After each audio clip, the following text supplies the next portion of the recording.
সারা জীবন ঘুষ খাইছে, দুর্নীতি করছে, মদ খাইছে, জেনা করছে, জুয়া খেলছে, শেষ বয়সে হজ করে আলহাজ হয়ে গেছে। এমন লোকের অভাব নাই। যৌবনকাল ভাইটাল টাইম। এই সময়টাতে সবাই হেদায়েতের পথে চলতে চায় না। রক্ত গরম থাকে, উচ্চাভিলাষ থাকে, পলিটিক্যাল পাওয়ার অ্যাচিভ করতে হবে, অথবা একটা ভালো নারী চাই, অথবা আমি বিভিন্ন মেয়েদের সাথে অ্যাফেয়ার করব আর ভোগ করব, অথবা পর্নোগ্রাফিতে আসক্ত হয়, অথবা মাদকাসক্ত হয়, খেলাধুলা করে সময় নষ্ট করছে, অথবা দেখবেন ব্যাংক ব্যালেন্স টাকা পয়সার পিছনে ছুটছে। মানে ওর যত ছোটাছুটি দেখবেন স্পেশালি যৌবনকালে। এবং এই যৌবন শুধু আপনার না, যুবতীদেরও। বোথ অফ দেম, উভয়ই জানে না জীবনের উদ্দেশ্য কী। অন দ্য আদার হ্যান্ড মেয়েকে দেখবেন সারাদিন মেকআপ, পার্লার, এই ফ্যাশন, ওই ফ্যাশন, এই ড্রেস, ওই ড্রেস, টিকটক, ফেসবুক, ইউটিউবিং, এগুলোতে ব্যস্ত আছে। বসে বসে নিজেই হাসছে, নিজেই ছবি তুলছে, নিজে নিজে হাসছে একা একা। মানে হাসির কোনো কারণ নাই, এমনি একা বসে আছে, এটা হাসলো, ছবি তুলল। মানে মাইন্ড প্রোগ্রামিং। দেখেন, আমাদের মাথাটাকে ইহুদিরা প্রোগ্রামিং করে দিয়েছে। মানে আপনি যা করবেন ওরা আপনাকে দেখতে আসবে না, বরং আপনি নিজেই জানিয়ে দিবেন, দেখো আমি এটা করেছি। ওয়াইফকে নিয়ে ঘুরতে গেছে, ছবি দিবে ফেসবুকে, কয়দিন পর হয়তো বাথরুমে বসেও ছবি দিবে। এটাই বাকি আছে খালি, আই থিঙ্ক শুধু এটাই বাকি আছে, বাকি সবই দেওয়া যায়। এগুলো দিস হয়। আমি আপনাদের ভাষা বুঝি না, বলতে পারি না। এগুলো মাঝে মধ্যে দেখা যায়। ভালো করে খেয়াল করেন, মানুষের দুটো জীবন, এই যে ব্যক্তিগত জীবন আর পাবলিক লাইফ। পাবলিক লাইফ, আপনি আমি এখন পাবলিক লাইফে আছি, আমাদের প্রাইভেসি আছে, সব কিছু তো আপনি জানবেন না, আবার আপনার সব কিছু আমি জানবো না। একটা প্রাইভেট লাইফ, ব্যক্তিগত জীবনে আপনি খান, ঘুমান, আপনি স্ত্রীর সাথে থাকেন, ঘরের মধ্যে অনেক কিছুই করেন। এই মাইন্ড প্রোগ্রামিং করে ওরা আমাদেরকে এমন একটা মানসিকতা দিয়ে দিয়েছে যে আমরা এখন পাবলিক লাইফ আর প্রাইভেট লাইফের পার্থক্য বুঝতে পারছি না। মানুষের প্রাইভেট লাইফকে আমরা পাবলিক করে দিচ্ছি, ব্যক্তিগত জীবনে যা করছে সব ঢেলে মানুষকে জানাচ্ছে। ওরা কিন্তু জানতে আসছে না, আপনি জানিয়ে দিচ্ছেন ফেসবুকে। এটা প্রোগ্রামিং, একটা মাইন্ড প্রোগ্রামিং। তো ওদের ওই যুব সমাজও যেমন, যুবতী সমাজও তেমন।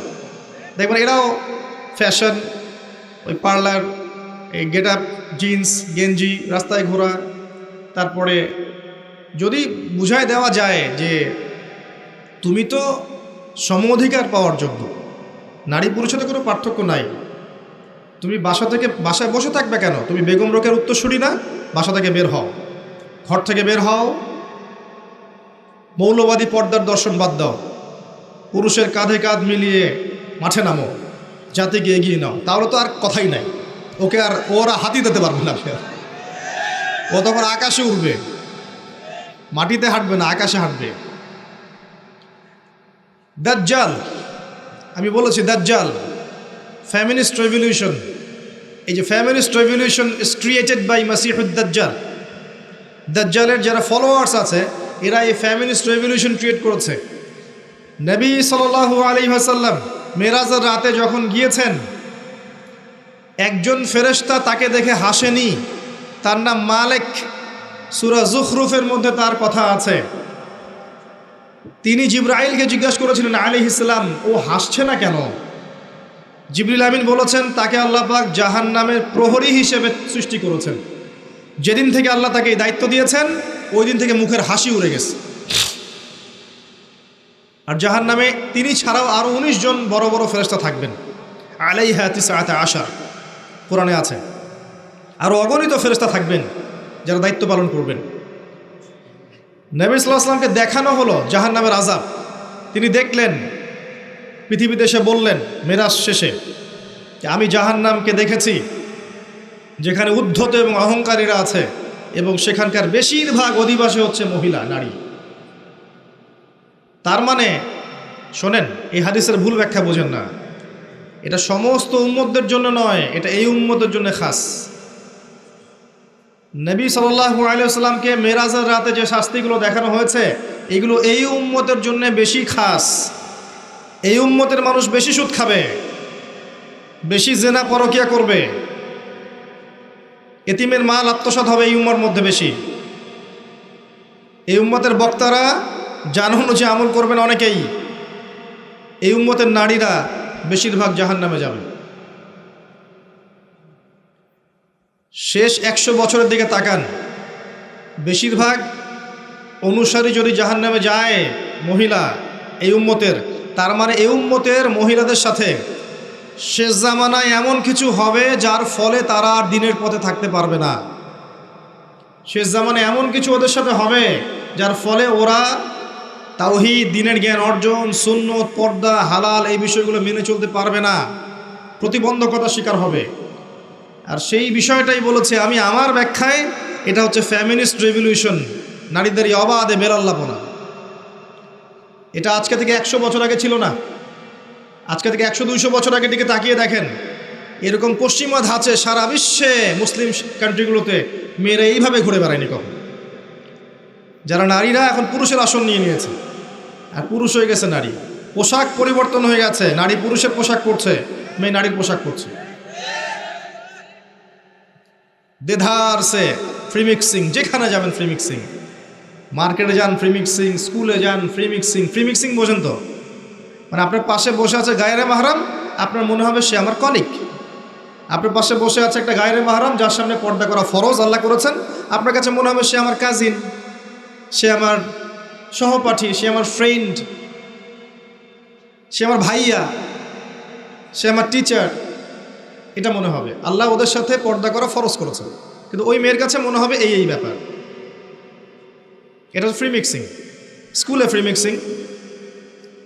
স্কুলের ছেলেমেয়েরা এখন পর্ন দেখে। স্কুলের ছেলেমেয়েরা বসে বসে, ক্লাসে বসে বসে পর্ন দেখে।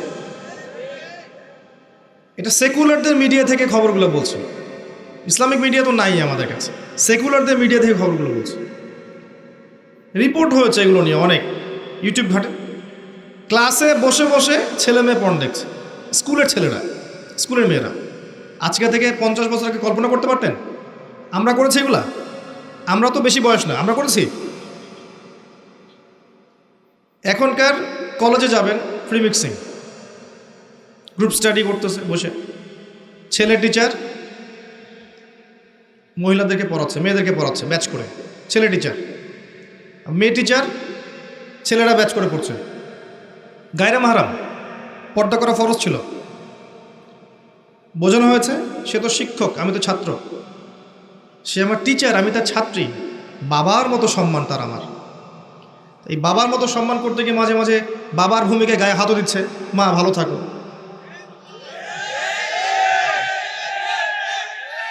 আমি যা বলছি 100% হক কথা বলছি।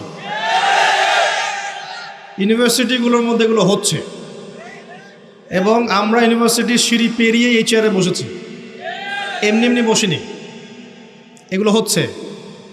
প্রচুর মেয়ে ইজ্জত হারাচ্ছে, প্রচুর মেয়ে। এবং কোনো কোনো ক্ষেত্রে দেখা যায় মহিলা টিচারের সাথে ছেলেদেরও সম্পর্ক হয়ে গেছে, এমন হয়েছে।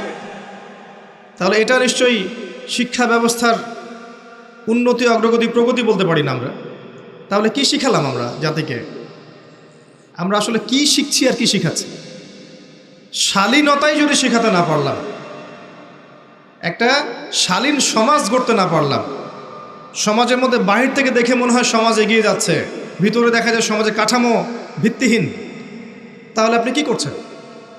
একটা জ্ঞান, ইলম শিখতে যাবে মানুষ, ইলম শিখতে গিয়ে যদি এই ঘটনা ঘটে, কি শিখবে আর জাতিকে শিখাবেটা কি বলেন? এই মেয়ের ইজ্জত হারালো। এই ইজ্জত হারানো মেয়েগুলো পরবর্তীতে কারো না কারো ঘরে তো যাবে। যাদের ঘরে যাবে ওই ছেলেদের উপর জুলুম হলো না? ওই ছেলেগুলো এই মেয়েদেরকে নিয়ে সুখে থাকতে পারবে? আর যদি ওদেরকে ফ্যামিলিস্ট ধাঁচে গড়ে তোলা হয়, এগিয়ে যাওয়া, অগ্রগতি, প্রগতির নাম দিয়ে, পর্দার বালাই নাই, শালীনতার বালাই নাই, ইসলামী নৈতিকতা, মূল্যবোধ, নামাজ, রোজা, হজ জাকাতের বালাই নাই, ওদেরকে ঘরে নিলে কি যুব সমাজ সুখী হবে? সমাজ কাঠামো ধ্বংস করছেন। আমি কোন কথাটা থেকে এই জায়গায় চলে আসলাম?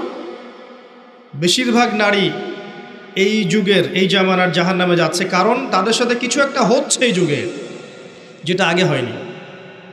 এর ফলশ্রুতিতে তারা পর্দায় থাকতে পারবে না, আল্লাহর বিধানগুলো মেনে চলতে সমস্যা হবে, এবং এক পর্যায়ে তারা জাহান্নামের রাস্তায় হাঁটবে। সতর্ক হয়ে যান, আপনার মাকে সতর্ক করেন, বোনকে সতর্ক করেন, আপনার স্ত্রীকে সতর্ক করেন, আপনার মেয়ে বাচ্চাকে সতর্ক সাবধানে রাখেন। এমন পর্যায়ে পৌঁছেছে যে এমন কোনো সেক্টর নাই যেখানে ফ্রি মিক্সিং নাই, এমন কোনো সেক্টর নাই যেখানে জিনা নাই। কর্মক্ষেত্র যখন এরা পাশ করে কর্মক্ষেত্রে যাচ্ছে, সেখানেও কলিগ ফ্রি মিক্সিং। অফিসের বস মাশাআল্লাহ, তার কর্মচারী মেয়ে, কর্মচারী মহিলা, অ্যাফেয়ার হয়ে গেল, জেনা হয়ে গেল, কোনো কোনো ক্ষেত্রে ধর্ষণ হয়ে গেল। ইজ্জত বিক্রি করে কি পেটে ভাত ঢুকাতে হয়? নিজের সম্মান সবচেয়ে বড় জিনিস না পেটের ভাত বড় জিনিস? আজকে না খেয়ে থাকলে কালকে আল্লাহ আমাকে খাওয়াবে ইনশাল্লাহ। আজকে আপনি আপনার ইজ্জত দিয়ে দিলে কাল আপনার ইজ্জত ফিরে আসবে। মানুষ এখন ভিতরের চোখ যেহেতু নাই, জেনারেশনের ভিতরের চোখটা নাই, এই কারণে বুঝতে পারে না আসলে হক কোনটা বাতিল কোনটা। ইজ্জত বিক্রি করে আমাকে ভাত খেতে হবে? এটা বিক্রি করার জন্য কি আমাকে ফোর্স করেছে রাষ্ট্র, সমাজ, বিশ্ব? আমি তো সিদ্ধান্ত নিজেই নিয়েছি। এর বাইরে দেখবেন কোনো কোনো ক্ষেত্রে এই যে পড়াশোনার সমস্যার কথাটা বললাম, এটা কিন্তু অনেক সময় মাদ্রাসাতেও হচ্ছে। কোনো কোনো ক্ষেত্রে এই রিপোর্টও আমাদের কানে আসে যে মাদ্রাসাতেও এরকম ছাত্রী ধর্ষণের শিকার হয়েছে, এবং কোনো কোনো ক্ষেত্রে এরকম ঘটনা ঘটেছে। এবং যখন যদিও ঘটনাগুলো কম, ওদের তুলনায় ঘটনা নিতান্তই কম, তারপরে মিডিয়া যেমন হাইলাইট করবে এবং এটাকে বেশি হাইলাইট করবে। তবে এখানে 1% হওয়ার সুযোগ ছিল না। এখানে যেটা হচ্ছে সেটা নিঃসন্দেহে এই মানুষগুলোর তাকওয়ার কমতির কারণে হচ্ছে, এবং ভুল সিস্টেমের কারণে হচ্ছে। মেয়েদের মাদ্রাসায় পুরুষের অনুপ্রবেশ দেওয়া যাবে না। প্রত্যেকটা টিচার, স্টাফ, এভরিবডি সেখানে মহিলা হতে হবে। ছেলেদের মাদ্রাসায় ওখানে আপনি মেয়ের অ্যাক্সেস দিতে পারবেন না। প্রত্যেকটা টিচার, স্টুডেন্ট সেখানে ছেলে হতে হবে। এই সিস্টেমে যখন স্কুল, কলেজ, মাদ্রাসা চলবে, তখন জেনামুক্ত পরিবেশে আমাদের সন্তানরা পড়াশোনা করতে পারবে ইনশাআল্লাহ। পড়াশোনা করতেই যদি জেনা করতে হয়, তো ওই জ্ঞান দিয়ে সে কীভাবে জাতিকে এগিয়ে নিবে বলেন তো? এরপরেও গিয়ে কর্মক্ষেত্রে জেনা করছে। আপনি যেখানে যাবেন সেখানে রেভলিউশন। ব্যাংকে যান, মেয়ে বসে আছে, বাজারে যান, মেয়ে বসে আছে, দোকানদারি থেকে মেয়ে বসে আছে, রাস্তাঘাটে হাঁটবেন, মেয়ে ঘুরে বেড়াচ্ছে সবখানে। আল্লাহ এবং তার রাসূল কখনো বলেননি যে মেয়েরা তাদের অধিকার পাবে না এবং তারা তাদের কর্মক্ষেত্রে স্বতন্ত্র স্বাধীন থাকবে না, এটা কখনো বলা হয়নি। আল্লাহ এবং তার রাসূল এতটুকু বলেছেন তারা তাদের ক্ষেত্রে স্বতন্ত্র স্বাধীন, ফ্রি মিক্সিং চলবে না। ফ্রি মিক্সিং মানে কি? নারী পুরুষের অবাধ মেলামেশা চলবে না। তারা তাদের ক্ষেত্রে কাজ করবে, তাদের ক্ষেত্রে পড়াশোনা করবে, তাদের ক্ষেত্রে আর যা যা সেক্টর আছে করবে, সেখানে ছেলের অনুপ্রবেশ থাকবে না, এবং সেটা হবে নিরাপত্তার সাথে, পর্দার সাথে। এটা কি আল্লাহর অপরাধ? তার রাসূলের অপরাধ? সমাজ কাঠামো কি আল্লাহ রাসূলের চেয়ে আমি বেশি বুঝি? যখন এই কাঠামোটা ভেঙে গেল, তখন ফ্রি মিক্সিংয়ের মধ্য দিয়ে দিন দিন জেনা বাড়লো, ধর্ষণ বাড়লো, আপনার এই যে পরকীয়া বাড়লো। পরকীয়া তো বাড়বেই। এইগুলোর পরে আবার যখন বাসায় ফিরে যাবে, বাসায় দেখবেন বিভিন্ন টিভি চ্যানেল চলছে, যেগুলোর ঘটনাগুলোর সাথে, সিরিয়ালের ঘটনাগুলোর সাথে বাস্তবতার আদৌ কোনো সম্পর্ক নেই। বাস্তবতা আলাদা জিনিস, ওই ঘটনা আলাদা জিনিস। ওখানে গিয়ে দেখবেন দুনিয়ার পশ্চিমা সভ্যতার এবং ভারতীয় সভ্যতার যত রকমের মিউজিক আছে, আপনার মুভিজ আছে, সিরিয়াল আছে, এগুলো দেখতে ব্যস্ত হয়ে গেল, রিমোট নিয়ে বসে আছে। ভাবখানে এমন যে বাঘের কাছ থেকে আপনি খাবার কেড়ে নিতে পারবেন, বাসার মা বোনদের কাছ থেকে রিমোট কেড়ে নিতে পারবেন না। দেখতেই থাকবে, দেখতেই থাকবে, 11টা 12টা বেজে যাচ্ছে। স্বামী ভাত চাইলে সেটা পরে, আগে শেষ করি, এটাই লাস্ট, এটা দেখে যাবো ভাত দিতে। এক পর্যায়ে এটা দিয়ে কি হচ্ছে? এটা দিয়েও মাইন্ড প্রোগ্রামিং হচ্ছে। ওই অবাস্তব জগৎটাকে তখন বাস্তব বলে মনে হবে। ওখানে সে পরপুরুষকে দেখছে, ওদের সংস্কৃতি শিখছে, ওদের গেট আপ দেখছে, ওদের ড্রেসগুলো বানানোর চেষ্টা করছে, ওদের আদর্শ সে নিজের মধ্যে লালন করছে, আবার মুখে সাক্ষীও দেয় যে আমি একজন মুসলিম। এই আদর্শগুলো যখন লালন করে আবার পরিবারে ফিরে আসবে, তখন তো ফাসাদ হবেই, কারণ বাস্তবতা এটা তো আলাদা জিনিস। বাস্তবে আমি একজন মুসলিম, বাস্তবে আমি একজন তাওহীদপন্থী, বাস্তবে আমি সুন্নাহ মেনে চলবো, বাস্তবে আমার নেতা মুহাম্মদ সাল্লাল্লাহু আলাইহি ওয়াসাল্লাম, বাস্তবে আমার ধর্ম ইসলাম, যেগুলোর সাথে এগুলোর কোনো সম্পর্ক নাই, তখন তো ফিকশন হবেই। আর এই পরিবারগুলোর মধ্যে যখন দেখবেন সন্তান গড়ে উঠছে, মাশাআল্লাহ সন্তানও হবে পিতামাতার মতোই, সুবহানাল্লাহ। এই হচ্ছে বাস্তবতা। তো এই নারীদের এই অবাধ বেহায়াপনার কারণেই শেষ জামানায় বেশি বেশি নারী জাহান্নামের পথে হাঁটবে। এই নারী আপনার ঘরে আছে, আমার ঘরে আছে, আগামী প্রজন্মতেও আসবে। যারা আছে ওদের ব্যাপারে সতর্ক হয়ে যান, যারা আসছে তাদের ব্যাপারে সতর্ক হয়ে যান। মেয়েকে ছোট্টবেলা থেকে তারবিয়ত দিয়ে বড় করেন। আয়েশা রাদিয়াল্লাহু আনহার মতো বানান, খাদিজা রাদিয়াল্লাহু আনহার মতো বানান, ফাতেমাতুল কুবরার মতো বানান, খাদিজা রাদিয়াল্লাহু আনহার মতো বানান, মারিয়াম আলাইহিস সালামের মতো বানান, হাজরা আলাইহিস সালামের মতো বানান। এমন করেন যেন আপনার মেয়েটা যার ঘরে যাবে সেই ঘরটা যেন জান্নাতের টুকরা হয়ে যায়, এবং আপনার মেয়ের গর্ভ থেকে যে সন্তানগুলো হবে এই সন্তানগুলো আগামীতে যেন উম্মার মুজাহিদ হতে পারে, এমন করে আপনার মেয়েকে বড় করেন। সকালে এখানে লেকচার দিয়েছিলাম মনে হয়, সকালে বলেছিলাম যে ওই যে ইসমাইল আলাইহিস সালাম যাকে বলা হচ্ছে তোমাকে জবাই করব, মনে আছে? তিনি বলেছেন কি, সাতাজিদুনি ইনশাআল্লাহু মিনাস সাবিরিন ইফআল মা তুমার। বাবা আপনাকে যে আদেশ করেছেন আল্লাহ আপনি তাই করেন, আমাকে ধৈর্যশীল পাবেন ইনশাআল্লাহ। বয়স আমার চেয়ে মিনিমাম 15 বছর কম হবে তার। এই বয়সের একটা বাচ্চা এই কথা বলছে। আমার বলার পয়েন্ট হচ্ছে এই বাচ্চাটাকে তার মা মানুষ করেছে, তার বাবা মানুষ করেনি। ইসমাইল আলাইহিস সালামকে গড়ে তুলেছেন তার মা, তার বাবা নন। যদি আপনি ইসমাইল আলাইহিস সালামের মায়ের মতো মেয়ে, বোন, স্ত্রী পান বা তৈরি করতে পারেন, তখন গিয়ে আপনি দেখবেন ইসমাইলের মতো সন্তান হবে ইনশাআল্লাহ। তার আগ পর্যন্ত সম্ভব হবে। এই ফ্যামিলিস্ট রেভলিউশনের মহিলাদের গর্ভ থেকে আপনি খালিদ বিন ওয়ালিদ, ওমর ইবনুল খাত্তাব, ইসমাইলের মতো সন্তান যাচ্ছেন। এখানে আপনি বলিউড হলিউডের নায়কের মতো সন্তান পাবেন, এর বেশি কিছু আশা করতে পারেন না। এরপরে যদি এদেরকে আল্লাহ হেদায়েত দেন সেটা আলাদা বিষয়। এবার আসেন আমি আলোচনা একটা পয়েন্টে গিয়ে এই জায়গা থেকে শেষের দিকে যাচ্ছি, এই অংশটুকু ভালো করে বোঝুন। আমরা যে 5টা প্রশ্ন ছিলাম, যে জীবনটা কিভাবে কাটিয়েছো, যৌবনটা কিভাবে কাটিয়েছো, তারপরের প্রশ্ন করবেন আল্লাহ পাক উপার্জন কোন পথে করেছো, 4 নম্বর প্রশ্ন করবেন কোন পথে ব্যয় করেছো, আর 5 নম্বর করবেন জানা অনুযায়ী আমল করেছো কিনা। এই 5 প্রশ্নের উত্তর না দেওয়া পর্যন্ত কিয়ামতের মাঠেও কেউ আমল নামা ডান হাতে পাবে না, হিসাব নিকাশ শুরু তো হবে না, তার পা আগাতে পারবে না, পুলসিরাতও পার হওয়ার সুযোগ দেওয়া হবে না, এবং চিরস্থায়ী জান্নাত জাহান্নামের ফয়সালাও হবে না, দাঁড়িয়েই থাকতে হবে। এখন প্রশ্ন হচ্ছে যে এই ফিতনাময় পরিবেশে কিভাবে আমরা এমনভাবে চলতে পারি যার ফলশ্রুতিতে আমরা ওই প্রশ্নগুলোর উত্তর দিতে পারবো। এটাই সবচেয়ে বড় চ্যালেঞ্জ, তাই না? সবচেয়ে বড় চ্যালেঞ্জ এখন এটাই। কারণ আমরা আজকে শিখে ফেলেছি অলরেডি যে আপনার আমার আত্মা মরবে না। আমরা শিখে ফেলেছি অলরেডি যে আমাদেরকে দুনিয়ার জীবনটা দেওয়া হয়েছে পরীক্ষা করার জন্য। আমরা শিখেছি এরপরে আমাদের জন্য চিরস্থায়ী জীবন আসছে, এই জীবনটা শেষ নয়, মৌত সব কিছু শেষ নয়। আমরা এটাও জেনেছি যে এই 3টা আর 5টা 8টা প্রশ্নের উত্তর আপনাকে আমাকে সবাইকে ফেস করতে হবে, কেউ বাদ যাবে না। একদম ইসরায়েলের প্রেসিডেন্ট থেকে শুরু করে আপনি আমি পর্যন্ত, ওই বিশ্ব নেতা থেকে শুরু করে আপনি আমি পর্যন্ত, এই বিশ্বের প্রত্যেক নেতা, প্রত্যেক কর্মী, প্রত্যেক ধর্মনেতা, প্রত্যেক বিশ্ব নেতা, প্রত্যেক পলিটিক্যাল নেতা, প্রত্যেক হিউম্যান বিং, অর্থনৈতিক নেতা, সামাজিক নেতা, হুএভার হি ইজ, সে যেই হোক না কেন, তাকে এই 8টা প্রশ্ন ফেস করতেই হবে, যেই হোক না কেন। আল্লাহ কাউকে দেখে বাজ বিচার করবেন না। এবার আসেন কিভাবে সম্ভব এগুলো উত্তরে যাওয়া।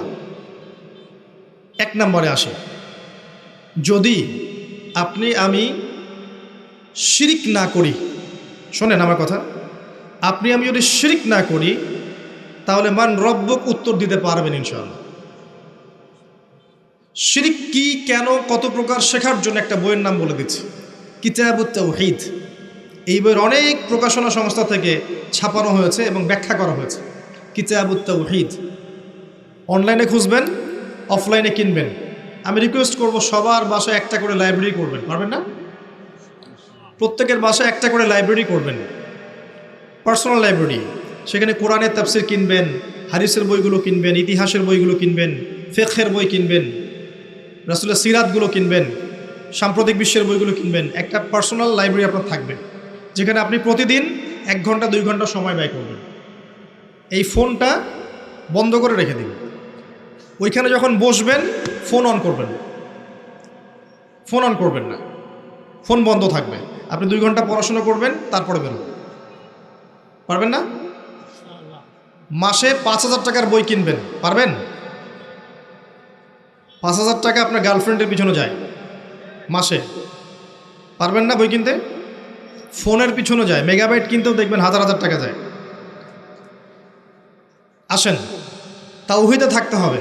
শোনেন, যে আদর্শ লালন করে শাহজালাল রাহিমাহুল্লাহ এই অঞ্চলে জালেম শাসক এই গৌর গোবিন্দর বিরুদ্ধে যুদ্ধ করেছেন, তরবার হাতে নিয়েছেন, মাজলুমের অধিকার ফিরিয়ে দিয়েছেন।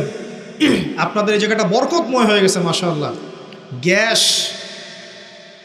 গ্যাসের পরে আসে তেল, এরপর আসবে তেল, তেলের আগে গ্যাস আসে। আপনাদের চা বাগান, আপনাদের এখানে বৃষ্টি, আবহাওয়া, পরিবেশ, মানুষের মধ্যে একটা রুহানি ভাব, বেশি বেশি নামাজি, আতর আগর, কত নিয়ামত দিয়ে আপনাদেরকে ভরে রেখেছেন আল্লাহ পাক। চিন্তা করেছেন? ওই যে মানুষগুলো এখানে আধ্যাত্মিকতা নিয়ে এসেছিলেন, তাদের এই রুহানি প্রভাব এখনও আছে এখানে। একই ফ্লেভার আপনি পাবেন, মদিনায় যান সেখানে ফ্লেভার পাবেন, ওখানে আধ্যাত্মিক পরিবেশ পাবেন। আমি বাগেরহাটে গিয়েছিলাম, খান জাহান আলী রাহিমাহুল্লাহ ওনাদের ওখানে প্রোগ্রাম করতে। ওখানেও দেখবেন একটা রুহানি একটা ফ্লেভার আছে। আগেকার যে মানুষগুলো ছিলেন আল্লাহওয়ালা, মুজাহিদ, মুজাদ্দিদ, আলেম, ফুকাহায়ে কেরাম, ওলামায়ে কেরাম, নূরওয়ালা মানুষ, বসিরাওয়ালা মানুষ, তাসকিয়াওয়ালা মানুষ, তাদের একটা রুহানি পরিবেশ থাকে, একটা প্রভাব থাকে, রুহাব থাকে। আপনাদের অঞ্চলে নিঃসন্দেহে আছে, কোনো সন্দেহ নেই। আপনাদের অঞ্চলে মানুষ অন্য অনেক অঞ্চলের মানুষের চেয়ে বেশি নামাজি, বেশি আল্লাহকে ভয় করে, বেশি জাকাত দেয়, বেশি তাকওয়া আছে, দিনকে ভালোবাসে অন্য অঞ্চলের চাইতে। আমি দেখেছি, আমি প্রমাণ করেছি। কারণ আছে এই প্রভাব। ওই মানুষরা যে প্রভাবে এখানে এসেছেন, যে মজলুমদের সহযোগিতা করতে, জালেমের শিকড় উপড়ে ফেলতে, সেই মানুষের কবরকে কেন্দ্র করে আজকে মানুষ কি না করছে। অথচ সেই মানুষ যে আদর্শ নিয়ে এসেছিলেন, সেই আদর্শের যার্রা পরিমাণ বালাই নাই। একটা হক কথা অন্যায়ের বিরুদ্ধে বলতে পারছে না। তার কবরকে এভাবে মুছে নিয়ে বরকত নিলে বরকত আসবে? তাওহীদে না থাকতে পারলে উনি আপনাকে পরকালে পার করে দিবেন? উনাকে সেজদা করলে আল্লাহ তাওহীদে সেজদা করা হবে? পরকালে আমি যদি ভালো আমল না করি, দুনিয়া থেকে ঈমান আমল নিয়ে যেতে না পারি, পরকালে তার ক্ষমতা আছে আমাকে পুলসিরাত পার করিয়ে দিবে? নবী সাল্লাল্লাহু আলাইহি ওয়াসাল্লাম তার মেয়েকে বলছেন, ইয়া ফাতিমা, দুনিয়াতে যা চাওয়ার আমার কাছে চেয়ে নাও, পরকালে আমি তোমার কোনো উপকার করতে পারবো না। আয়েশা রাদিয়াল্লাহু আনহা একদিন কাঁদছেন অঝর নয়নে। আয়েশা, তুমি কাঁদছো কেন? ইয়া রাসূলুল্লাহ, আপনি একটা হাদিসে বলেছেন যে কিয়ামতের মাঠে কেউ কাউকে চিনবে না, আমাকে বলেছেন, এটাকে মনে করে আমার কান্না আসছে। আসলে কি কেউ কাউকে চিনবে না? নবীজি বললেন, কয়েকটা জায়গা আছে আয়েশা, যখন আমি তোমার কথা মনে রাখতে পারবো না, আমি তোমার স্বামী তোমার কথা মনে রাখতে পারবো না। যখন আমল নামা ছুড়ে দেওয়া হবে, মানুষ খালি ইয়া নাফসি বলবে যে আমল নামা কোন দিক দিয়ে আসে। যখন পুলসিরাত মানুষ পার হবে, সবাই ইয়া নাফসি বলে, আমার কি হবে, আমার কি হবে, কেউ কারো কথা মনে রাখবে না। সত্যিকার অর্থে যদি আমরা আমাদের ওলামায়ে কেরাম, আউলিয়া, তাদের যদি সম্মান করতে চাই, তাদের আদর্শ লালন করতে হবে। তাদের আদর্শ ছিল তাওহীদ, সুন্নত, অন্যায়ের প্রতিবাদ করা, মজলুমের সাহায্য করা, আধ্যাত্মিকত্ব অর্জন করা, তাস্কিয়া অর্জন করা, সমাজ সংস্কার করা, এগুলো তাদের আদর্শ। ওই আদর্শগুলো লালন না করে শুধু তাদের কবর এভাবে মুছে গালে মাখলেই বরকত পাওয়া যাবে? আমরা আশা করব যদি কেউ এগুলোর সাথে সম্পৃক্ত থেকে থাকেন, ছেড়ে দেন, তাদের আদর্শ লালন করেন, তাওহীদ শেখেন। আল্লাহই সর, আল্লাহই খাওয়ান, আল্লাহই পরান, আল্লাহই বাঁচান, আল্লাহই মারেন। আল্লাহই ইবাদত পাওয়ার যোগ্য, তিনি সেজদা পাওয়ার যোগ্য, তিনিই দোয়া পাওয়ার যোগ্য, তার জন্যই কুরবানি, তার জন্যই নজর মানত, তার জন্য সব কিছু। মধ্যস্থতা করতে গেলে শিরক হয়ে যাবে। শিরক হয়ে গেলেই মান রব্বকে উত্তর দিতে পারবে না। মাদিনুকায় আসেন, ইসলামকে পরিপূর্ণরূপে গ্রহণ করতে হবে। কিছু অংশ মানি, কিছু অংশ মানি না, এমন গ্রহণ করলে ইসলাম টিকবে না। নামাজি ব্যক্তিগত জীবনে পাক্কা নামাজি মাশাআল্লাহ, অর্থনৈতিক জীবনে পাক্কা সুদখোর, চলবে না। ইসলামকে পরিপূর্ণরূপে মানতে হবে। ব্যক্তিগত জীবনে পাক্কা নামাজি, কপালে সেজদার দাগ আছে, অর্থনৈতিক জীবনে গিয়ে দেখবেন পাক্কা সুদখোর, চলবে না। ব্যক্তিগত জীবনে দান সদকা করছে মাশাআল্লাহ বেশি বেশি, দেখবেন ফরজ জাকাতই দিচ্ছে না। মাশাআল্লাহ তাহাজ্জুদ পড়ছে, মেয়ে বেপর্দায় রাস্তায় ঘুরছে। দেখবেন তাসবিহ তাহলিল করছে, চিল্লা দিয়ে বেড়াচ্ছে, বা আর অন্য কাজ করছে দিনের, পরিবারের কাঠামো ইসলাম নাই। দেখবেন এগুলো হচ্ছে। বেশি বেশি তেলাওয়াত করছে মাশাআল্লাহ, এদিকে দেখবেন গীবত, তহমত, অহংকার, হিংসা দিয়ে ভর্তি মন। ইসলাম আংশিকতার নাম নয়, পরিপূর্ণ একটা জীবন ব্যবস্থার নাম। আমরা ইবাদত করব, সেখানেও মুসলিম। সামাজিক জীব যখন, সেখানেও তো আমরা মুসলিম, সেখানে সামাজিকতাও নবীর সুন্নাহ মতো চলতে হবে।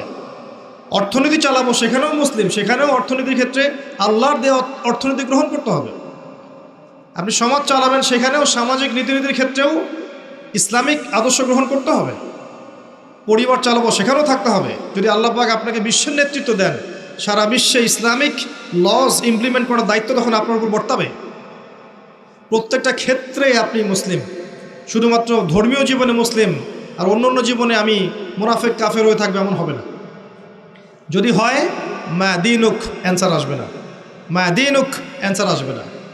পরিপূর্ণ জীবন ইসলাম ফলো করতে পারলে উত্তর আসবে ইনশাআল্লাহ। আরেকটা কি ছিল? মান হাযা রাজুলু বুইসা ফীকুম, এই ব্যক্তিকে যাকে পাঠানো হয়েছিল। বিশ্বাস করেন, এই পৃথিবীতে কেউ যদি আল্লাহর রাসূল সাল্লাল্লাহু আলাইহি ওয়াসাল্লামকে বাদ দিয়ে, তার সুন্নতকে বাদ দিয়ে অন্যর আদর্শ ফলো করা শুরু করে, সে উত্তর দিতে পারবে না। করণীয় কি? খুব সহজ, খুব সহজ। ইস্তেগফার করেন, আস্তাগফিরুল্লাহাল্লাযী লা ইলাহা ইল্লা হুয়াল হাইয়ুল কাইয়ুম ওয়া আতুবু ইলাইহি, তওবা করে ফিরে আসেন। আগামীকাল সকাল থেকে ঘুম থেকে ওঠা থেকে নিয়ে ঘুমানো পর্যন্ত প্রত্যেকটা কাজ আপনি নবীর সুন্নাহ মতো করার চেষ্টা করেন।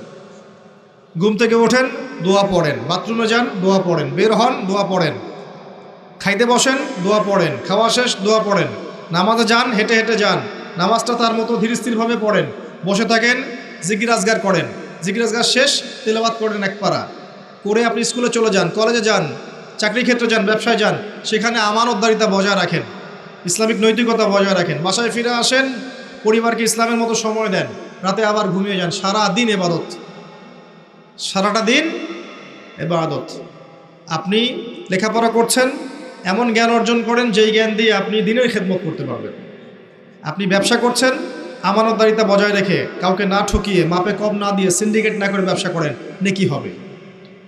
আপনি পরিবার চালাচ্ছেন, পরিবারটাকে ইসলামিক পরিবারে গড়ে তোলেন, আপনার পরিবারটাই জান্নাতের টুকরা। আপনি আলেম, মাদ্রাসায় পড়াচ্ছেন, আপনি খুলুসিয়াত রেখে মাদ্রাসায় তালিম দিতে থাকেন, প্রত্যেকটা দিন আপনার ইবাদত। আল্লাহ আপনাকে যদি আরও বড় ক্ষমতা দেন, সেখানে বসে আপনি দিনের জন্য কিছু করেন, ইবাদত। মুমিনের প্রতিটা কাজই ইবাদত, যদি সে নবীর তরিকা মতো করে।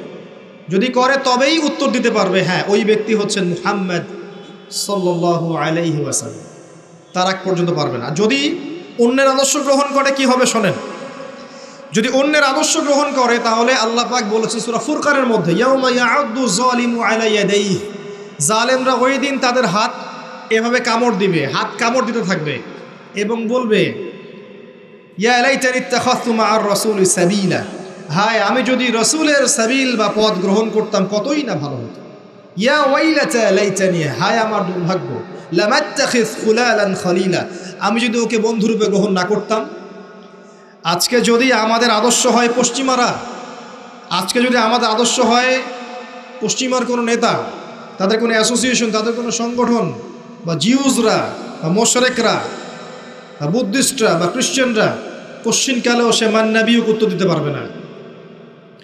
আজকে যদি আমরা তাদের সংস্কৃতি ফলো করি, তাদের ইকোনমি ফলো করি, তাদের পলিটিক্স ফলো করি, তাদের এই ফিলোসফিগুলো ফলো করে চলি, তাদের আদর্শ ফলো করে চলি, আমরা কোশ্চিনকে উত্তর দিতে পারবো না যে উনি হচ্ছেন নবী মুহাম্মদ সাল্লাল্লাহু আলাইহি ওয়াসাল্লাম। কারণ আপনি জীবনের প্রতিটা ক্ষেত্রে রাসূলের আদর্শ মানেননি। তো যখন আপনি রাসূলের আদর্শ মানছেন না, অন্যেরটা মানছেন, তার মানে আপনি স্বীকৃতি দিচ্ছেন যে অন্যেরটা তার চেয়ে বেটার, অন্যের আদর্শ তার চেয়ে ভালো। আপনি এমনটাই স্বীকৃতি দিচ্ছেন আপনার কাজের মধ্য দিয়ে। এই কাজ করার পরে কেউ নবীর সুপারিশ পাবে? একজনই ব্যক্তি তিনি, যিনি আপনাকে ভাই বলেছেন, আপনার জন্য হাউজে কাউসারে দাঁড়িয়ে থাকবেন, আপনার জন্য সুপারিশ করবেন, এই উম্মতের কবিরা গুনাহগার ব্যক্তিদেরকে সুপারিশ করে জান্নাতে নিয়ে যাবেন, একমাত্র ব্যক্তি মুহাম্মদ সাল্লাল্লাহু আলাইহি ওয়াসাল্লাম। একদিন বলেছিলাম আমি যে কিয়ামতের মাঠে জাহান্নাম যখন চিৎকার করবে, সূরা মুলকের মধ্যে পড়ে দেখেন, চিৎকার করবে জাহান্নাম। সূরা মুলকে আছে না, চিৎকার করে ফেটে পড়বে। ওই সময় সমস্ত নবী হাঁটুতে বসে যাবে। আদম আলাইহিস সালাম হাঁটুতে বসে ইয়া নফসি, নবী মুসা, নবী ঈসা, নবী দাউদ, সুলাইমান, ইসমাঈল, ইসহাক, যত নবী আছেন সবাই হাঁটুর ভরে বসে যাবেন। ইয়া নফসি, হে আল্লাহ আমাকে বাঁচাও, হে আল্লাহ আমাকে বাঁচাও। শুধু একজন নবী মুহাম্মদ সাল্লাল্লাহু আলাইহি ওয়াসাল্লাম, তিনি সিজদায় পড়ে বলবেন ইয়া উম্মতি, ইয়া উম্মতি, হে আল্লাহ আমার উম্মতকে বাঁচাও, আমার উম্মতকে বাঁচাও। সেই নবীর আদর্শ বাদ দিয়ে যদি আমি অন্যের আদর্শ ফলো করি, কবরে এই প্রশ্নের উত্তর দিতে পারবে? কখনো সম্ভব না। এজন্যই শোনেন, এজন্যই আমাদের নবী নিজেই এই উম্মতের বিরুদ্ধে একটা অভিযোগ করবেন। সূরা ফুরকানের মধ্যেই আছে, রব্বি ইন্না কওমি ইত্তাখাযু হাযাল কুরআনা মাহজুরা। তাকে বলা হবে, হে মুহাম্মদ তোমার উম্মতের এই অবস্থা কেন হলো? তিনি বলবেন, হে আমার আল্লাহ, হে আমার রব, আমার কওম আমার রেখে যাওয়া কোরআনকে পরিত্যাগ করেছে। আমরা তাই করেছি না? বাসা বাসায় কোরআন আছে, খুলে দেখে কেউ? হ্যাঁ, 40-এর দিন দেখে, কুলখানের দিন দেখে, বছরকির দিন দেখে, তাই না? সারা বছর পড়তে খুব কম মানুষই কোরআন পড়তে জানেন। এই উম্মতের এখন খুব কম মানুষই কোরআন পড়তে জানে। এমন অনেক যুব সমাজ আছে এই উম্মত মুহাম্মাদির, কোরআনটা চোখেও দেখেনি কখনো। খুব কম মানুষ এই উম্মতের কোরআনের অর্থ বোঝে। অনেক হাফেজে কোরআনও আছে যারা কোরআনের অর্থ বোঝে না। খুব কম প্রতিষ্ঠান আছে যেখানে কোরআন বাধ্যতামূলক পড়ানো হয়, 1%, 2% হবে না, যেখানে কোরআন বাধ্যতামূলক পড়ানো হয়। এরপরে আলাদা করে মাদ্রাসা খুলতে হয়েছে যেখানে কোরআন পড়ানো হয়। এই উম্মত কোরআনকে পরিত্যাগ করেনি? করেছে। কোরআনের বিধিবিধানগুলো পরিত্যাগ করেনি? খুব কম মানুষ আছে এই উম্মতের 5 ওয়াক্ত নামাজ পড়ে, খুব কম মানুষ এই উম্মতের যাকাত দেয়, খুবই কম মানুষ এই উম্মতের আছে যারা হালাল খায়, জেনা থেকে দূরে আছে, মাদক থেকে দূরে আছে, কমই মানুষ আছে। এই জন্যেই নবীজি বলেছেন সাল্লাল্লাহু আলাইহি ওয়াসাল্লাম, 73টা দল হবে উম্মতের, একটা জান্নাতে যাবে, বাকি 72টা জাহান্নামে যাবে। এই জন্যেই 1999 জন মানুষ জাহান্নামে যাবে। সতর্ক হয়ে যান, আমরা কোরআনকে যেন পরিত্যাগ না করি। এই 3টার উত্তর কি হলো? তাওহীদে থাকবেন, ইনশাল্লাহ উত্তর দিতে পারবেন। 2 নাম্বার, দিনকে পরিপূর্ণরূপে পালন করবেন, ইনশাল্লাহ উত্তর দিতে পারবো। 3 নাম্বার, নবীর আদর্শ মেনে চলবেন, ইনশাল্লাহ উত্তর দিতে পারবেন। তারপরের 5-এ যান, এখানে গিয়ে আপনাকে করা হবে সারা জীবন কিভাবে কাটিয়েছে, ওই যে উত্তর দিলাম। প্রত্যেকটা দিন যদি আপনি নবী সাল্লাল্লাহু আলাইহি ওয়াসাল্লামের সুন্নাহ মতো চলতে পারেন, সকাল থেকে সন্ধ্যা পর্যন্ত, এটা যদি ধরে রাখতে পারেন মাসের পর মাস, বছরের পর বছর, আপনার সারা জীবনই তো ইবাদত, তাই না? তখন সহজ হবে, হে আল্লাহ আমি সারা জীবন তোমার নবীর আদর্শে চলছি। সহজ। যৌবন কোন কাজে ব্যয় করেছো? এখনকার এই ভোগ বিলাসিতা ত্যাগ করে এই বাড়ি গাড়ি টাকা পয়সা গার্লফ্রেন্ড পর্ন হাবিজাবি মাদক ছেড়ে দিয়ে এখনই যদি যুব সমাজ তওবা করে ফিরে আসে, এখন থেকে দিনের পড়াশোনা করে, কোরআন পড়তে শেখে, আরবি ভাষা শেখে, কোরআন নিয়ে গবেষণা করে, হাদিস পড়ে, দিনের মেহনত করে, আলেম ওলামার সোহবতে থাকে, দিনের কল্যাণে কিছু করে, যৌবনটাকে আল্লাহর পথে কাজে লাগায়, এরা উত্তর দিতে পারবে না? পারবে যে আমি আমার যৌবনটা আল্লাহ তোমার রাস্তায় বিলিয়ে দিয়েছি। কত মুসলিম কন্টিনেন্ট আছে যে কন্টিনেন্টে ইসলাম ঢুকেছে যুবকদের তরবারির মাধ্যমে। এই যে মোহাম্মদ বিন কাসিম, তারেক বিন জিয়াদ যুবক ছিলেন। হ্যাঁ, ওই সময়কার সিচুয়েশন এমন ছিল, ইসলামিক গভর্নমেন্ট ছিল। এখন আবার বের হয়ে যায় না তরবাল নিয়ে, এই কথা শুনে যে আবু তাহের ভাই তরবালের কথা বলেছে। এখন সিচুয়েশন সেটা নয়। তাদের ইমারত ছিল, খেলাফা ছিল, ইসলামিক হুকুমত ছিল, সেখান থেকে রাষ্ট্রপ্রধান ফোর্স পাঠিয়েছিলেন। এখন আপনাকে কে পাঠাবে? এখন আপনি বড়জোর কোথায় যেতে পারেন? বড়জোর আপনি ইউরোপ আমেরিকা গিয়ে প্রবাসী হতে পারেন। এখন বড়জোর দেখা যাবে যে বিশ্বের পরাশক্তিগুলো একটা ভেজাল বাঁধিয়ে দিয়েছে, সেই ভেজালের মধ্যে আপনাকে ফোর্স হিসেবে পাঠানো হয়েছে, আপনি চলে গেলেন ওদের দ্বন্দ্ব মেটাতে।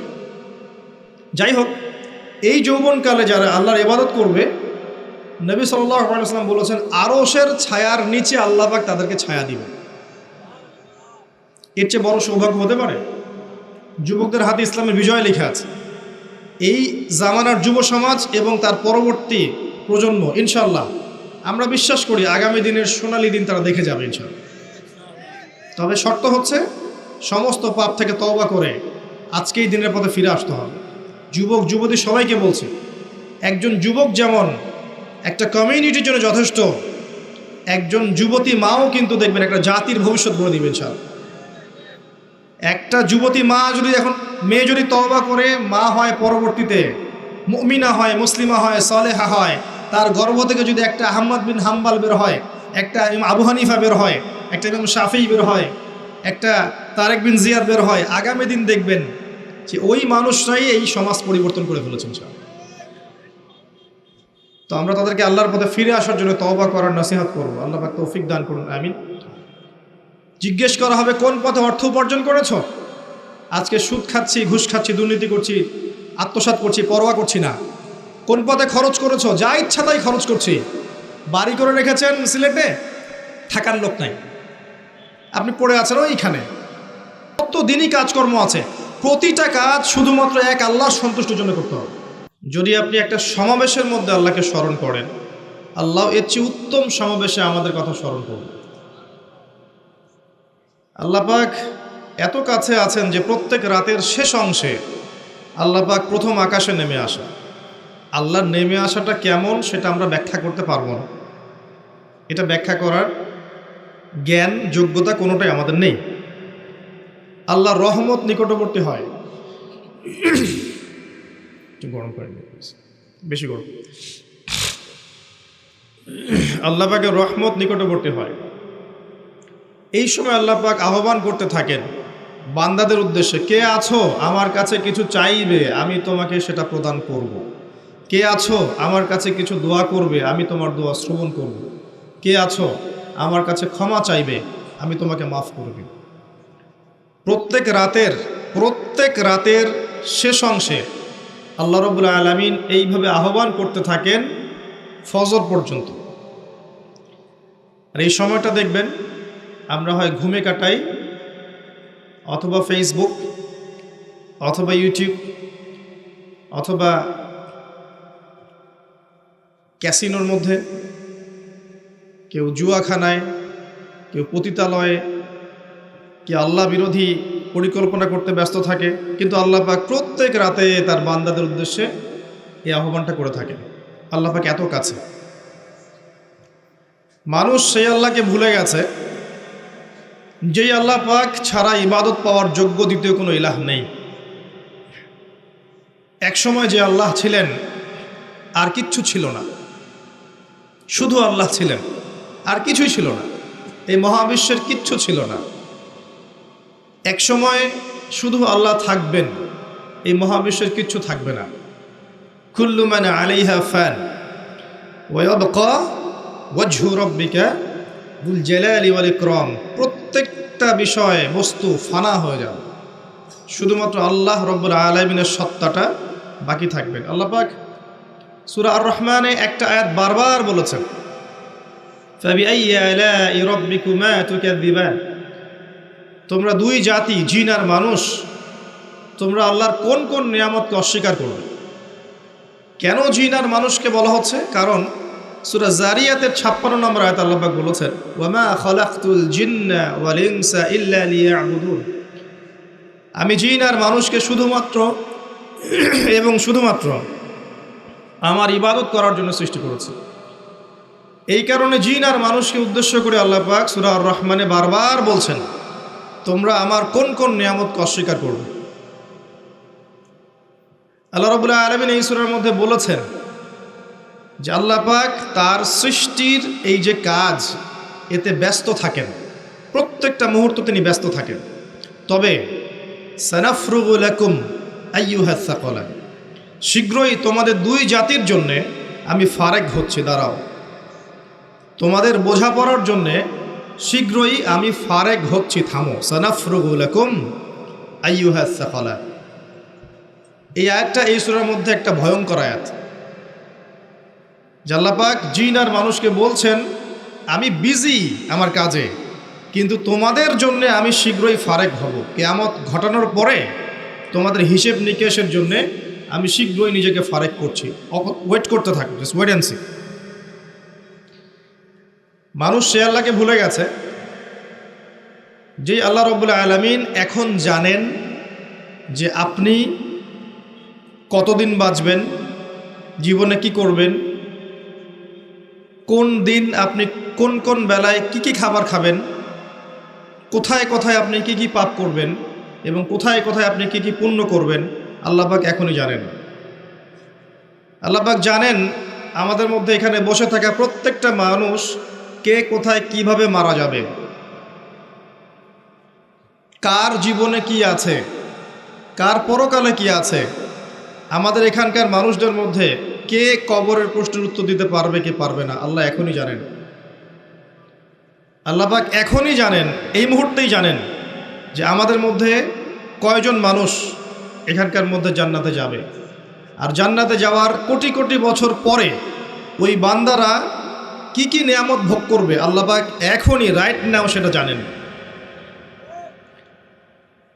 আপনাকে আমি আল্লাহ চিনাচ্ছি, আল্লাহ পাক সেই সত্তা যে আমাদের মধ্যে কে কে জাহান্নামে যাবে বা যাবে কি যাবে না, আল্লাহ পাক এই মুহূর্তে সেটা জানেন।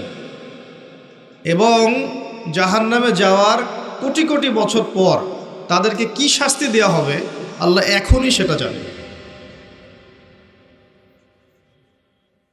আল্লাহ পাক জানেন এই পৃথিবীর আগামী ভবিষ্যৎ কি, এই পৃথিবীবাসীর ভবিষ্যৎটা কি, কোথায় যাচ্ছে বিশ্ব, আল্লাহ এই মুহূর্তে জানেন। আল্লাহর জ্ঞানের মধ্যে সব কিছু আছে।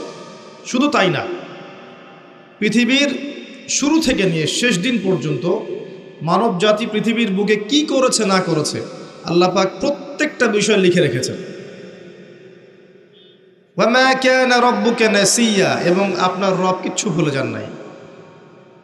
পৃথিবীতে কোথায় কে কোন জুলুম করেছে, কে কোথায় জেনা করেছে, কে কোথায় মদ খেয়েছে, কে কোথায় নামাজ পড়ে নাই, কে কোথায় শিরক করেছে, কে কোথায় বেদাত করেছে, কে কোথায় সুদ খেয়েছে, কে কোথায় মানুষকে হত্যা করেছে, কোন জালেম কোথায় কোথায় মাজলুমদের উপর অত্যাচার করেছে, আল্লাহ পাক সব লিখে রেখেছেন। এটা হচ্ছে আমাদের রব।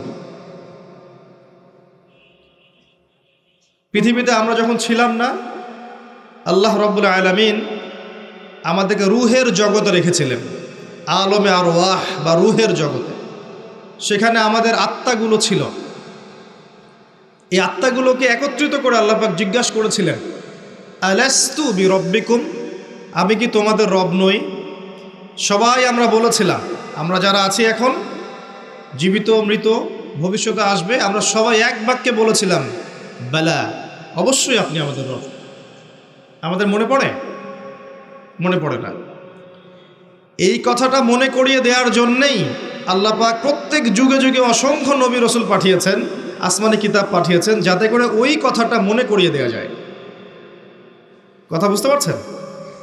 আলাস্তু বিরব্বিকুম, আমরা বলেছিলাম বেলা, অবশ্যই আপনি আমার রব।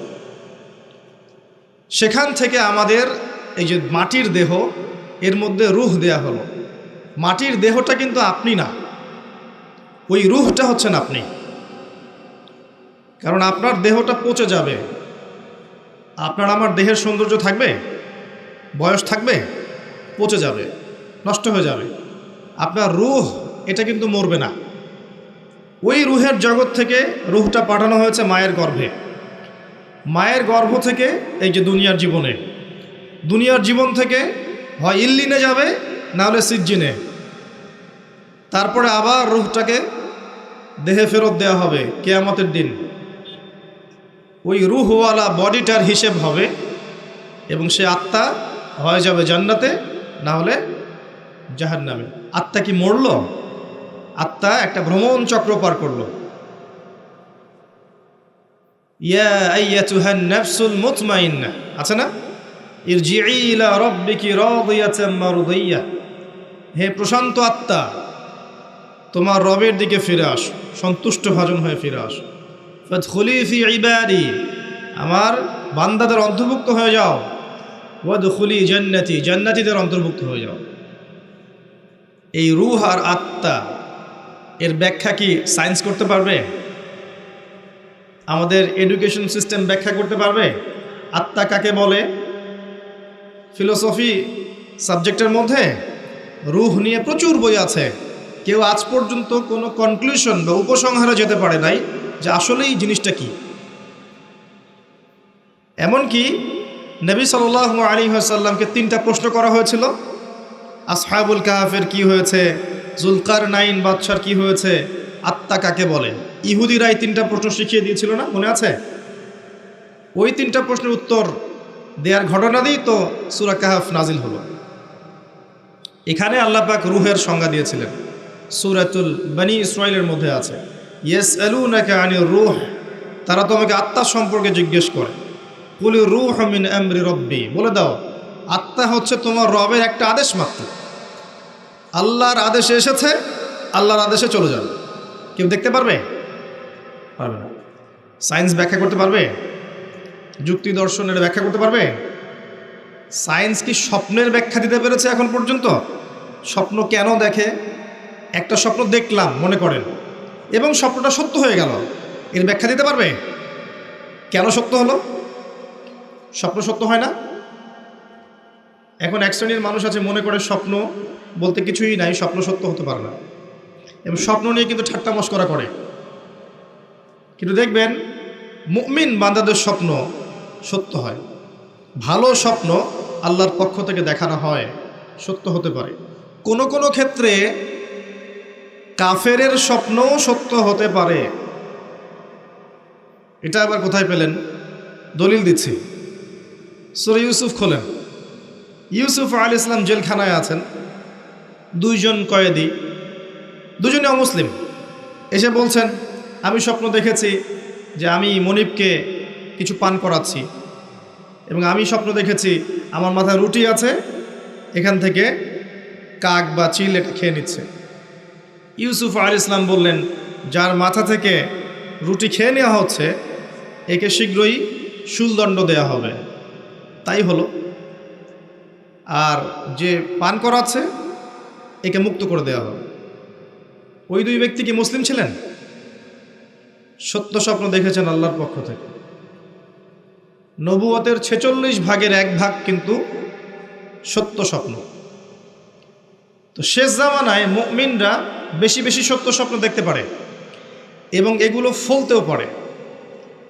যদি প্রসঙ্গটা এসেই গেছে বলে দিচ্ছি আপনার কাছে, বেশিরভাগ স্বপ্নই অহেতুক চিন্তাবশত মানুষ দেখে থাকে। আর এক প্রকার স্বপ্ন মানুষ শয়তানের পক্ষ থেকে দেখে। আর এক প্রকার স্বপ্ন আছে যেটা আল্লাহর পক্ষ থেকে মানুষকে দেখানো হয়, সত্য স্বপ্ন। তা আমি রূহের কথা বলছিলাম, আমরা রূহের জগতে ছিলাম, সেখান থেকে এই রূহের চক্র ভ্রমণ করছে। এই ভ্রমণ চক্রের মধ্যে একটা সময় দেখেন আপনি, শুধু মায়ের গর্ভ থেকে নিয়ে এই যে পৃথিবীর জীবনটুকু, এটাই হচ্ছে আপনার আমার দুনিয়ার হায়াত। কিন্তু রুহের হায়াত নয়। আপনার আমার দুনিয়ার জীবনের হায়াত, রুহের হায়াত নয়। রুহ সৃষ্টি করা হয়েছে আরও অনেক আগে। আমার কথা বুঝতে পারছেন? আমি সহজ করব ইনশাল্লাহ, আমাকে সহজ করতে বলা হয়েছে। রুহ সৃষ্টি হয়েছে, আল্লাহ সৃষ্টি করেছেন আরও অনেক আগে। সেটাকে পাঠিয়েছেন দুনিয়ায় মায়ের গর্ভে। এই মায়ের গর্ভ থেকে মৃত্যু পর্যন্ত এই 50, 60, 70, 80, 100 বছর জীবনটা, এটা আপনার দুনিয়ার হায়াত। এই দুনিয়ার হায়াতটাকে আল্লাহ বলেছেন শস্য ক্ষেত, কাজের জায়গা, ফলাফল গ্রহণের জায়গা নয়। মনে রাখবেন, এখানে রেজাল্ট পাওয়া যাবে না। এটা পরীক্ষার হল, এখানে রেজাল্ট দেওয়া হবে না। কে ভালো কে মন্দ, কে জয়লাভ করলো কে পরাজিত হলো, কে সত্য কে মিথ্যা, এটা এখানে প্রমাণ সবসময় নাও হতে পারে। এটা রেজাল্ট দেওয়ার জায়গা নয়। রেজাল্ট দেওয়ার জায়গা হচ্ছে পরে, কিয়ামতের মাঠে। এরপরে রূহটা চলে যাবে হয় এল্লিনে। এল্লিন কোথায়? উপরে। আর সিজ্জিন নিচে। ভালো মানুষ হলে আত্মা চলে যাবে এল্লিনে, আর মন্দ হলে, কাফের, ফাসেক, জালেম, মুশরিক, মুনাফিক হলে আত্মা যাবে সিজ্জিনে। সূরা মুতাফফিফিন পড়ে দেখেন, এখানে সব লেখা আছে। তো ইল্লিন সিজ্জিনে আত্মাগুলো আযাব ভোগ করবে অথবা শান্তি পাবে। যদি ভালো মানুষ হয় ইল্লিনে শান্তি ভোগ করবে জান্নাতের, আর খারাপ মানুষ হলে সিজ্জিনে শাস্তি ভোগ করবে। এখানে শাস্তি ভোগ করছে আত্মা, দেহ নয়। দেহ কিন্তু নাই এখানে, আত্মা শাস্তি ভোগ করছে। আপনাকে বোঝাতে চাচ্ছি, আপনি যে বডিটা নিয়ে ঘুরছেন এই বডিটাই আপনি নন। আপনার ভিতর একটা রূহ আছে, এটা হচ্ছে আপনি। ওটা যদি আল্লাহর আনুগত্য করে, আপনার বডি অটোমেটিক আল্লাহর আনুগত্য করবে। যখন আপনার রূহের মধ্যে কলুষতা আসবে, আত্মার মধ্যে নোংরামি, কলুষতা, কুৎসিত চিন্তাভাবনা, আকীদা, আমল দিয়ে ভরে যাবে, তখন দেহ আপনার রূহের আনুগত্য করবে না। এই রূহটাকে পবিত্র করার জন্যই আল্লাহ রাব্বুল আলামিন যুগ যুগ অসংখ্য নবী রাসূল পাঠিয়েছেন এবং তারা তাজকিয়া করেছেন, মানুষের আত্মশুদ্ধির কাজ করেছেন। আমি পরে আসছি কিভাবে আপনি আত্মশুদ্ধিতে যাবেন। এই যে হায়াতটুকু আপনাকে দেয়া হয়েছে, এটা কর্মের জীবন। পরবর্তীতে আপনি ফলাফল পাবেন ইল্লিনে বা সিজ্জিনে। তারপরে তাকে তোলা হবে কিয়ামতের মাঠে হিসাবের জন্যে, যেখানে আরও 5টা প্রশ্ন করা হবে। কবরে 3টা, কিয়ামতের মাঠে 5টা। কবরে কয়টা? 3টা। কিয়ামতের মাঠে আরও 5টা। কবরে 3টা তো জানেন, মান রব্বুক, তোমার রবকে। দুনিয়াতে কেউ যদি আল্লাহর সাথে শিরিক করে থাকে, বিনা তওবায় মারা যায়, সে ব্যক্তি মান রব্বুক প্রশ্নের উত্তর দিতে পারবে না, ফুল স্টপ। মা দীনুক, তোমার দিন কি। পৃথিবীতে কেউ যদি দিন ইসলামকে পরিপূর্ণরূপে গ্রহণ না করে, হাসি ঠাট্টার ছলে গ্রহণ করে থাকে, সে কোশ্চিনকালেও এই প্রশ্নের উত্তর দিতে পারবে না, তোমার দিন কি, ফুল স্টপ। মান নবিয়ুক বা মান হাদা রাজুলু বুইসা ফিকুম। পৃথিবীতে কেউ যদি নবী সাল্লাল্লাহু আলাইহি ওয়াসাল্লামের সুন্নতের উপর না থাকে, অন্যের আদর্শ গ্রহণ করে তাকে বাদ দিয়ে, সে কোশ্চিনকালেও এই প্রশ্নের উত্তর দিতে পারবে না, ফুল স্টপ। যারা তাওহীদের উপর থাকবে তারা মান রব্বুক উত্তর দিতে পারবে। যারা দিন ইসলামকে পরিপূর্ণরূপে গ্রহণ করবে তারা মা দীনুক উত্তর দিতে পারবে। যারা পৃথিবীতে শুধু নবী সাল্লাল্লাহু আলাইহি ওয়াসাল্লামের সুন্নাহর উপর চলবে, অন্য কাউকে আদর্শরূপে গ্রহণ করবে না, তারা মান নবিয়ুক উত্তর দিতে পারবে ইনশাআল্লাহ। এরপরে আরও একটা প্রশ্ন করা হবে, যদি 3টা পারা যায়। তুমি কিভাবে এগুলো জানলে? এগুলো তো সবাই জানে না। হয়তো 999 জন মানুষই বলতে পারবে না এই 3টা প্রশ্নের উত্তর কি কি। এই ইকুয়েশনটা কোথায় পেলাম? এটা পেলাম ওই হাদিস থেকে, যে কিয়ামতের মাঠে আদম আলাইহিস সালামকে ডাকা হবে, ডেকে বলা হবে তোমার সন্তানদের মধ্য থেকে জাহান্নামীদেরকে আলাদা করে দাও। আদম আলাইহিস সালাম বলবেন কতজনকে হে আল্লাহ? আল্লাহ বলবেন 1999 জনকে জাহান্নামের জন্য আলাদা করে দাও। নাউযুবিল্লাহ ওয়া ইন্না লিল্লাহি ওয়া ইন্না ইলাইহি রাজিউন। সহিহ বুখারীর হাদিস, 4 বার এসেছে হাদিসটা। তো পার্সেন্টেজটা আপনি বোঝেন। বেশিরভাগ মানুষই কবরের প্রশ্নের উত্তর দিতে পারবে না। তার মানে বেশিরভাগ মানুষ এই দুনিয়ার জীবনে, উম্মতে মুহাম্মাদের এই দুনিয়ার জীবনে শিরিক করবে, দ্বীন ইসলামকে পরিপূর্ণরূপে গ্রহণ করবে না এবং নবীর আদর্শ ছেড়ে অন্য আদর্শ গ্রহণ করবে। এটা হবে এই উম্মতের ক্ষেত্রে, এটা হবে। এই 3টা হচ্ছে আপনার কবরের প্রশ্ন। প্রশ্ন ফাঁস করা আছে, উত্তর সবাই দিতে পারবে না। আর আমর ইবনে আস রাদিয়াল্লাহু আনহু, বিখ্যাত সাহাবী, যিনি একসময় কাফের ছিলেন, পরে মুসলিম হয়েছেন। খালিদ বিন ওয়ালিদ রাদিয়াল্লাহু আনহুর সাথে খুব ভালো সম্পর্ক ছিল তার। পরবর্তীতে ওমর রাদিয়াল্লাহু আনহুর যুগে তিনি মিশরের গভর্নর হয়েছিলেন। মৃত্যুর সময় তিনি বলছেন যে একটা সময় ছিল যখন আমরা জাহেলিয়াতের মধ্যে ছিলাম, আল্লাহ যদি তখন আমার মৌত দিতেন তাহলে জাহান্নাম ছাড়া কোনো গতি ছিল না। এরপর আমি ইসলামের মধ্যে আসলাম এবং ভালো আমল করতে থাকলাম। এমন আমল করছিলাম যে ওই সময় যদি আল্লাহ আমার মৌত দিতেন তাহলে আমি হয়তো জান্নাতের ব্যাপারে নিশ্চিত থাকতে পারতাম। এরপরে আসলো কিছু কিছু ফিতনা, এখন আমি সেই ফিতনার যুগে মারা যাচ্ছি, আমি জানি না আমার সাথে কি হবে। বিখ্যাত সাহাবী আমর ইবনে আস রাদিয়াল্লাহু আনহুর কথা এটা। তিনি তখন বললেন, আমার মৃত্যুর পরে তোমরা আমার কবরের পাশে বসে থেকো, তাড়াতাড়ি চলে যেও না। আমার কবরের পাশে বসে থেকো, তাড়াতাড়ি চলে যেও না। একটা উট জবাই করে গোশতগুলো বন্টন করতে যত সময় লাগে, এতটুকু সময় তোমরা বসে থেকো, যাতে আমি প্রশ্ন উত্তরের প্রিপারেশন নিতে পারি। বিখ্যাত সাহাবীর উক্তি। ওসমান রাদিয়াল্লাহু তাআলা আনহু জান্নাত জাহান্নামের বর্ণনা শুনে কাঁদতেন না। যখনই কবরের কথা আলোচনা হতো, কবরস্থানে যেতেন, দরদর করে কাঁদতে থাকতেন। এরপর একটা সভ্যতা আসলো, আধুনিক সভ্যতা, যে সভ্যতা কবরস্থানকে লোকালিটি থেকে অনেক দূরে সরিয়ে দিল। সমাজ একটা, গ্রাম একটা, কবরস্থান অনেক দূরে। মানুষ মারা গেলে তাকে দূরে কবর দিতে যেতে হয়, তাই না? আর ওই যুগে এমন ছিল, কবরস্থান ছিল মসজিদের পাশে। এখনও দেখবেন নববী, মসজিদ নববীর পিছনে আছে না বাকিউল গারকাত, সাহাবীদের কবর। কারণ ছিল, যখন মানুষ এটা অতিক্রম করবে প্রতিদিন নামাজ পড়তে যাওয়ার সময় 5 বার করে, তার মধ্যে পরকালের ফিকির হবে, কবরের কথা চিন্তা থাকবে, কান্না আসবে, দুনিয়ার জীবন এর তুচ্ছতা সম্পর্কে আমাদের ধারণা আসবে। একটা দাজ্জালীয় সভ্যতা যখন আসলো, এই সভ্যতা কবরস্থানকে আস্তে আস্তে দূরে সরিয়ে দিল। এখন বছরে একটা দিনও আপনারা কবরস্থানে যান কিনা সন্দেহ আছে। তাই মৌতের কথা মানুষের স্মরণ হয় না।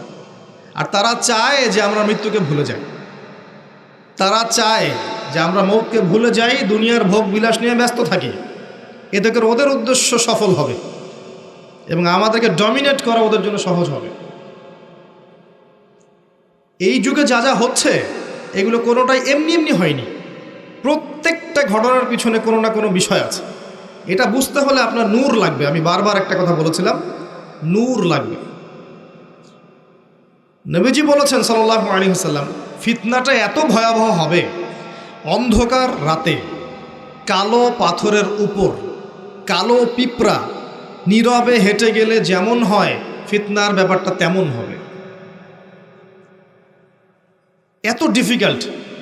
এখন আপনার পিএইচডি করার প্রয়োজন নাই যে এই ফিতনা চিনতে হলে আপনার কি লাগবে, কি লাগবে বলেন? আলো, নূর। আলো থাকলে আপনি দেখতে পাচ্ছেন, এই তো। এই নূর ওই কলুষিত আত্মা অর্জন করতে পারবে না। দুনিয়া পূজারী আত্মা দুনিয়াতে এসে দুনিয়া নিয়ে ব্যস্ত হয়ে আছে, দুনিয়া পূজারী, দুনিয়ার টাকা পয়সা, ব্যাংক ব্যালেন্স, বাড়ি গাড়ি, ভোগবিলাস, জেনা, মদ, পর্নোগ্রাফি, সুদখোর, ঘুষখোর, দুর্নীতিবাজ, জুলুমবাজ, এদের হৃদয়ের মধ্যে ওই নূর কখনো আসবে না। হৃদয় যদি এগুলো থেকে পবিত্র হতে পারে, তবে নিয়ে এর মধ্যে নূর আসতে পারে। হৃদয়কে এগুলো থেকে পবিত্র করার পর মনের মধ্যে যে হিংসাগুলো আছে, গীবত, তহমত, সমালোচনা, অহংকার, এগুলো সংস্কৃতিগুলো আছে। এগুলো ত্যাগ করার পরে যখন মানুষ কোরআন ধরবে, হাদিস পড়বে, নামাজি হবে, তাহাজ্জুদ গোজার হবে, সুন্নার পাবন্দ হবে, হালাল খাবে, আদর্শ পরিবার গড়বে, ইসলামিক সমাজ গড়বে, আত্মকে ডাকবে আল্লাহ, তখন দেখবেন এই কলবগুলোর মধ্যে কি আসবে? আল্লাহর নূর আসবে ইনশাআল্লাহ। তখন সে ফিতনা রিকগনাইজ করতে পারবে, চিনতে পারবে ইনশাআল্লাহ। তো এই রূহটা যদি নূর দিয়ে আলোকিত করতে না পারি, পরকালে কবরেও নূর পাবো না, হাসরের মাঠেও কখনো নূর আসবে না। একটা আয়াত বলছি, সূরা হাদীদে আল্লাহ পাক বলেছেন, ইয়াউমা তারাল মুমিনিনা ওয়াল মুমিনাত ইয়াসআ নূরুহুম বাইনা আইদিহিম ওয়া বিআইমানিহিম। হে নবী, কিয়ামতের মাঠে আপনি দেখবেন মুমিন পুরুষ, মুমিন নারীদের জন্য তাদের সামনে এবং ডান দিকে আল্লাহর পক্ষ থেকে আলো এবং নূর থাকবে।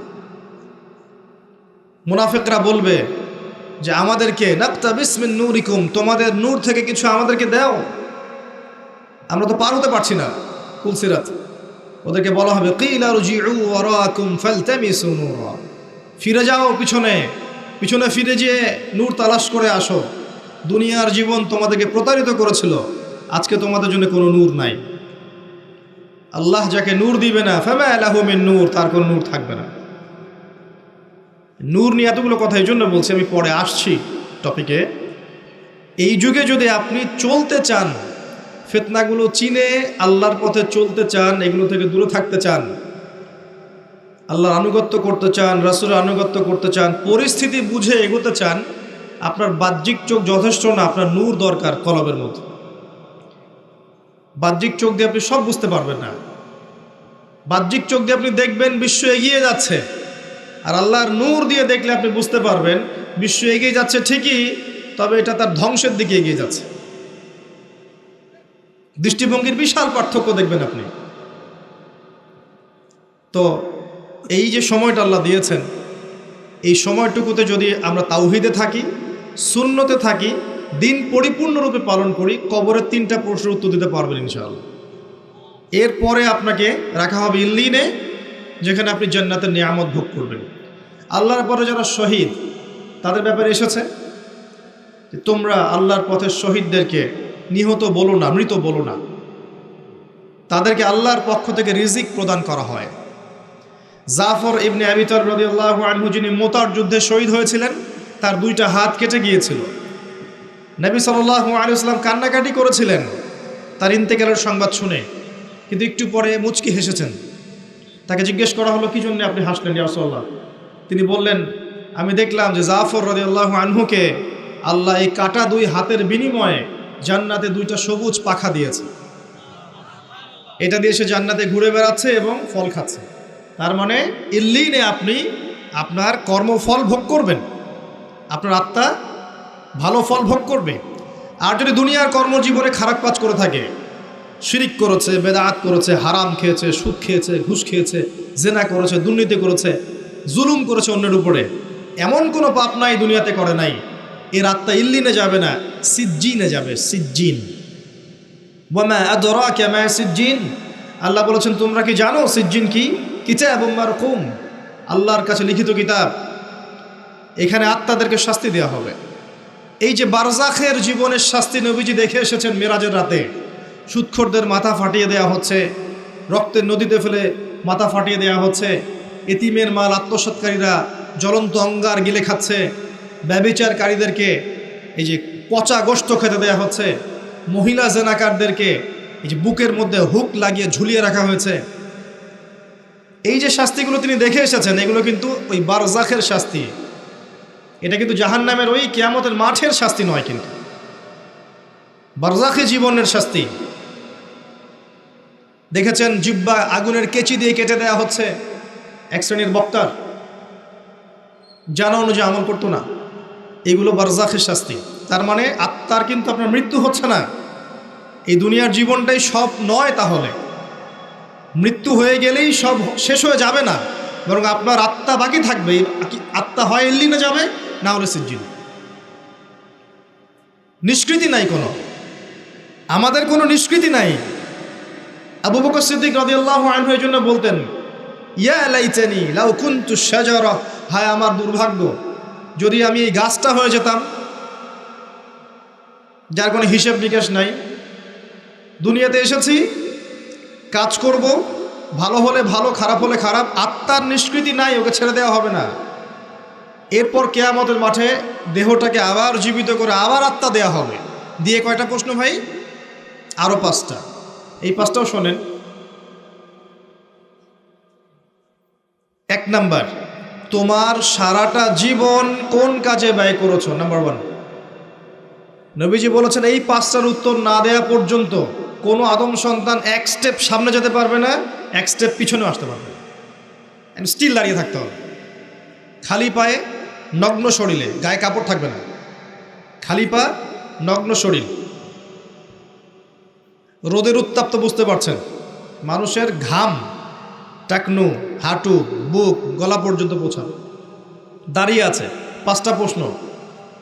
তোমার সারা জীবন কোন কাজে ব্যয় করেছো বলো, না হলে 1 স্টেপ আগাতে পারবে না, বলো।